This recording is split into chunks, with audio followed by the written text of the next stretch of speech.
Welcome to Penrose Learning, where we make understanding easy. In this video, I will explain how to program your Nissan Pathfinder key fob.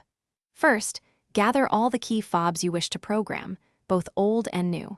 Make sure your vehicle's battery is fully charged to avoid any interruptions during the process. You'll need access to your ignition and the driver's side door lock button. This preparation ensures a smooth and successful programming experience for all your fobs. To begin, insert your key into the ignition and turn it to the on position, then immediately turn it off. You need to repeat this on and off cycle 6 times within 10 seconds. After the 6th cycle, the hazard lights will flash twice, indicating your vehicle has entered programming mode. This precise timing is crucial for the next steps. Now that your vehicle is in programming mode, take the first key fob you want to program.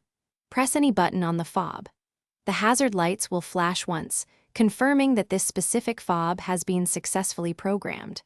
Repeat this exact step for every other key fob you have, ensuring you complete all fobs within 5 minutes of entering programming mode. To exit programming mode, simply turn the ignition to the off position. Remove the key from the ignition and close all the vehicle doors.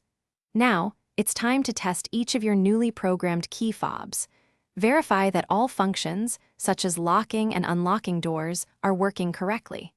Congratulations, you've successfully programmed your Nissan Pathfinder key fobs. Thanks for watching. If this was helpful, leave a like and consider subscribing. See you next time.